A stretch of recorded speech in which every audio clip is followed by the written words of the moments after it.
Ein weiteres Highlight des Legoland Deutschlands ist natürlich wie immer das Minifiguren-Atelier genau gegenüber vom Haupteingang, in das wir jetzt mal reinschauen. Wie ihr wisst, könnt ihr euch dort einzelne Minifiguren zusammenbauen. Es ist dort immer megamäßig viel los. Ich habe versucht für euch nichtsdestotrotz die Highlights hier abzufilmen. Ihr könnt euch dort einzelne Minifiguren kaufen, die bestehen immer aus einem Torso, Beinen, Kopfteil, Haare oder Hut und einem Accessoire. Die kosten dann 2,49 € oder ihr nehmt ein Set aus 6 Figuren, welches dann 12 € mit 12 € zu Buche schlägt. Ihr könnt die Accessoires auch einzeln kaufen. Die kosten dann 50 Cent und ja, das Limit ist momentan, jedenfalls zum aktuellen Zeitpunkt, 30 Figuren pro Einkauf oder 10 einzelne Accessoires. Ihr könnt euch auch Minifiguren bedrucken lassen, wenn ihr wollt. Dazu gibt es dann weiße Torsos, die dann nicht mit einem Bild, aber mit einem Schriftzug bedruckbar sind für 2 € extra. Und ja, die Minifiguren sind zum großen Teil aus der City-Serie, wobei sie jetzt neu 2023 auch extrem viele Ritterteile haben. Ich bin schon gespannt, wie lange die in der Minifiguren-Atelier verfügbar sein werden, denn da haben die Leute richtig zugeschlagen, zumal ja die Ritterfiguren auf Bricklink und auf anderen Seiten bei eBay ein Vielfaches von dem kosten, was sie hier in der Fabrik kosten. Wenn ihr rechnet, eine Figur 2 €, wenn ihr ein 6er-Set nehmt, da kostet teilweise ein Torso oder auch ein ja, Beineteil schon mehr. Wie gesagt, es war dort drinnen auch sehr voll. Es war ein bisschen schwierig zu filmen. Wir haben auch, oder ich habe auch jede Menge Leute getroffen. Grüße gehen raus an die Stone-Warane. Grüße gehen raus an Let's Go Bricks. Also es war jede Menge los dort und die Teile waren wirklich erste Klasse. Das hat jetzt nichts damit zu tun, dass wir generell große Fans vom Legoland sind, aber die Auswahl hier war einfach wirklich sehr gut. Man bekommt für sein Geld heutzutage dort wirklich was geboten. Es gibt auch, ich weiß nicht, ob ihr es gesehen habt, leider teilweise ein bisschen zu schnell gefilmt, diese Beine mit der Prothese, die wir letztes Jahr in einem, ich glaube im City Supermarkt hatten, und wie gesagt auch sehr viele Ritterbeine in allen möglichen Farben. Kurze Beine gibt es, seltenere Farben, verschiedene Blautöne, die ich noch nicht so oft gesehen habe. Normalerweise ist ja Rita die Expertin bei den Figuren. Da ich alleine im Legoland war, gibt es heute, wie gesagt, das Video mit der Übersicht von mir, und wir werden auch immer wieder Updates posten, wenn wir dort sind und schauen, was es dann Neues gibt. Diesen Charity-Bereich in der Mitte mit den Minifiguren, wo man dann so eine Fliese bekommt, wo auch wir letztes Jahr 2 Minifiguren platziert haben, gibt es leider nicht mehr. Andererseits ist jetzt dafür viel mehr Platz für die Figuren und das tut dem Shop ganz gut. Es ist nicht mehr ganz so voll und man kann sich ein bisschen drin bewegen. Nichtsdestotrotz war am Eröffnungstag im Legoland jede Menge los dort.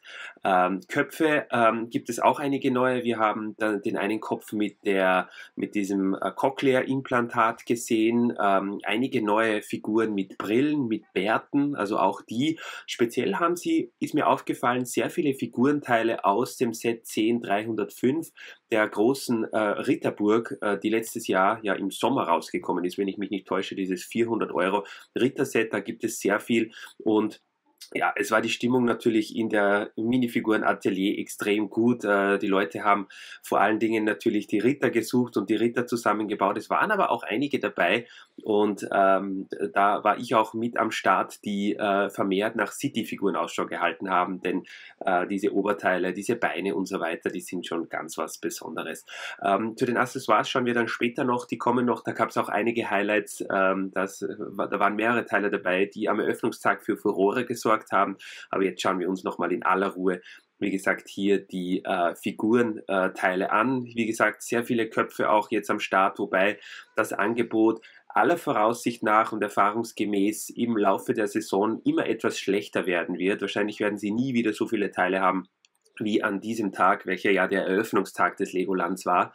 Und sie werden schon wahrscheinlich immer wieder mal nachfüllen oder vielleicht auch sogar neue Teile bekommen. Aber generell, je später in der Saison, desto schlechter war immer die Auswahl hier im Minifiguren-Atelier. Ja, wie gesagt, wenn euch das ein bisschen zu schnell geht, es ist auch das Licht zum Filmen nicht besonders gut, dann vielleicht könnt ihr mal ab und zu auf Stopp drücken, wenn ihr Interesse habt an irgendeinem besonderen Teil, wenn ich die Kamera ein bisschen zu schnell gezogen habe. Alles in allem, glaube ich, kann man da aber sehr zufrieden sein, zumal ja auch die Figurenteile auf Bricklink extrem teuer geworden sind in der Vergangenheit.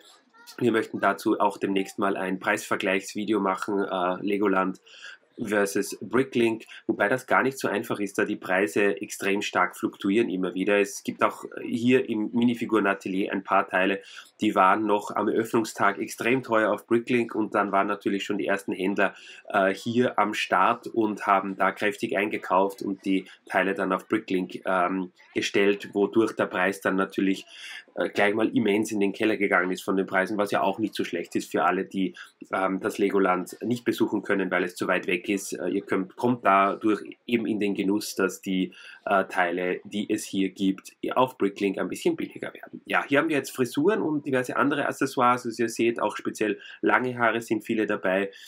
Auch in sehr guten Farbtönen wie Nougat, wie Braun.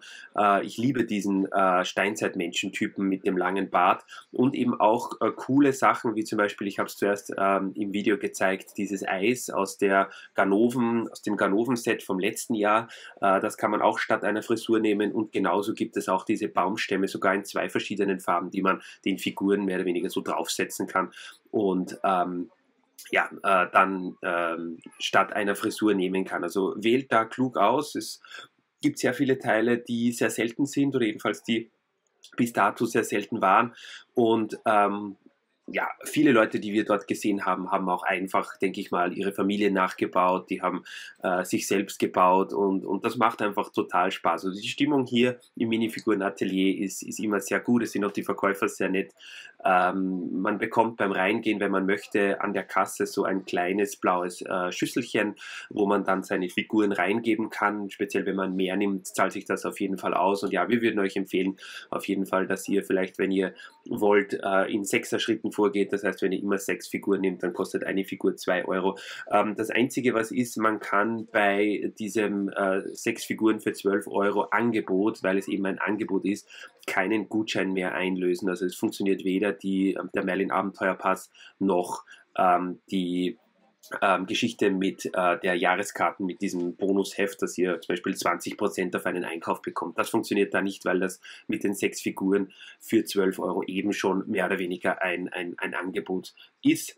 Was aber im Grunde genommen, ja, natürlich macht es was aus, aber dann spart euch den Gutschein lieber auf für euren Einkauf im Fabrikshop. Hier waren auch sehr viele Leute bei diesen Hexenhüten, die gab es in 2 verschiedenen Farben. Auch der Fahrradhelm mit den langen Haaren, sehr beliebt gewesen. Ja, wie gesagt, sehr, sehr coole Figurenteile einfach. Wir waren ja letztes Jahr, sorry für die Kameraeinstellung, ich hab mich da nebenbei mit jemandem unterhalten. Das wäre ja auch immer wieder der Fall. Ich habe das Video ursprünglich eigentlich auch mit Originalton versehen, aber durch die Lautstärke hier dort in dem Shop und auch dadurch, dass ich immer wieder Gespräche mit Leuten geführt habe, habe ich mich jetzt dazu entschieden, das Video auch nachzuvertonen, weil das eben dann von der Qualität einfach ein bisschen besser ist. Hier haben wir dann also noch alle möglichen Helme. Es gibt auch Ritterhelme. Seht ihr mal, das dürfte links auch ein sehr seltenes Teil sein. Und was es auch gibt, diese Schilde. Da haben die Leute auch kräftig zugeschlagen. Ich glaube, ich bin kein Experte bei Rittern, aber ich glaube, sie haben alle Schilder, die es jemals jetzt in letzter Zeit von Lego gab. Viele davon natürlich bei der neuen Ritterburg. Die kosten bei Bricklink oder haben damals, vielleicht sind sie jetzt auch schon günstiger geworden, so zwischen 1,50 und 2 Euro teilweise der günstigste Preis. Auch jede Menge Ritterhelme, die waren sehr beliebt. Also wir haben wirklich auch Leute getroffen, die haben von den 30 Figuren, die sie sich gekauft haben, ja, keine Ahnung, 25 Ritter gehabt und ja, haben die mit Schildern versehen, mit Schwertern und so weiter. Also ihr könnt natürlich nur ein Accessoire nehmen, jedes zweite Accessoire müsst ihr dann extra bezahlen, weil es auch auf der anderen Seite, ich glaube, ich filme dann auch noch in Schwerter auch noch gibt, die müsst ihr dann aber extra bezahlen, wenn ihr denn so wollt. Aber mit 50 Cent, glaube ich, ist das in den meisten Fällen vertretbar. Und wie gesagt, man findet auch immer wieder Figurenteile, die man so sehr selten gesehen hat, wie zum Beispiel diesen Torso hier, den wir jetzt in letzter Zeit eigentlich noch sehr selten in einem Set gehabt haben. Hier leider extrem schlechtes Licht und schwer zu filmen, die Schwerter, also da gibt es auch eine riesengroße Auswahl. Es haben ja letztes Jahr immer wieder Leute nach Ritterteilen gefragt. Das Legoland hat diesen Wunsch anscheinend erhört. Also es gibt jede Menge Schilder, Schwerter, ja alles Mögliche an Ritter-Utensilien, auch diese diesen Schulterschutz oder was das sein soll, das zählt auch als Accessoire. Und jetzt sind wir hier, wovon ich zuerst gesprochen habe. Es gibt jede Menge Musikinstrumente. Es gibt Gitarren, es gibt diesen Kontrabass, wo die Leute ganz wahnsinnig drauf waren. Ich kann keine Ahnung, ob ich da noch hinfilme. Es gibt zwei verschiedene Lauten, seht ihr mal hier und einmal hier, die auch sehr selten sind. Die kamen auch nur ein paar Mal vor. Das ist der Kontrabass hier. Der hatte am Tag der Eröffnung einen Durchschnittspreis bei Bricklink von 17 Euro. Ist jetzt natürlich schon gefallen, weil ihn viele Leute im Legoland in großen Mengen gekauft haben und dann gleich auf Bricklink gestellt haben. Dann gab es auch diesen Globus, diese Weltkarte, diesen Kopf, der bedruckt eine Weltkarte drauf hat, der glaube ich nur in 2 Sets vorgekommen ist. Ananas gab es, dann gab es auch hier noch diverses Werkzeug, Hämmer, Besen, dann so einen, keine Ahnung, so einen Türöffner für die Feuerwehr, Schaufel, also das sind zum Teil auch Teile, die ein wenig günstiger sind, die bekommt ihr schnell mal. Auch diesen Kessel finde ich ganz cool, hier Surfbretter, aber im Großen und Ganzen wirklich, wirklich schöne Teile und ich bin schon gespannt, wie viele davon noch verfügbar sein werden, wenn wir das nächste Mal das Legoland besuchen, weil da am Eröffnungstag schon mehr oder weniger die Bude leergeräumt wurde und auch das Limit mit den 30 Figuren pro Einkauf da schon sehr, sehr gut ausgereizt wurde. Hier habe ich jetzt noch ein paar Bilder für euch aus dem Ninjago Shop, wo es ja auch Minifiguren gibt. Viele von euch sind ja auch große Ninjago-Fans und wollen da auch immer wissen, welche Figuren es gibt. Ich habe mich da auf die Highlights konzentriert. Mir haben da diese Schlangenköpfe besonders gut gefallen, aber es gibt auch dort eine Figur für 2,49 oder 6 Figuren für 12 Euro. War auch ein bisschen schwer zu filmen, weil viel los war, aber dort gibt es auch sehr coole Figuren eben aus der Welt von Ninjago. Also solltet ihr auf jeden Fall dort auch vorbeischauen. Nicht nur mit dem Ninjago The Ride fahren, sondern auch mal hier einen kleinen Blick in das Minifiguren-Sortiment hier im Ninjago Shop machen. Danke auf jeden Fall fürs Einschalten, meine Lieben. Schön, dass ihr die Legoland-Videos mit uns so feiert und so teilt. Danke an alle, die mich angesprochen haben beim letzten Besuch. Wir werden sicher demnächst wieder mal im Legoland sein und dann gibt es wieder jede Menge Content und ich hoffe, ihr freut euch drauf. Auf jeden Fall alles Gute von mir und Rita und wir sehen uns demnächst dann wieder entweder im Legoland oder in Wild City.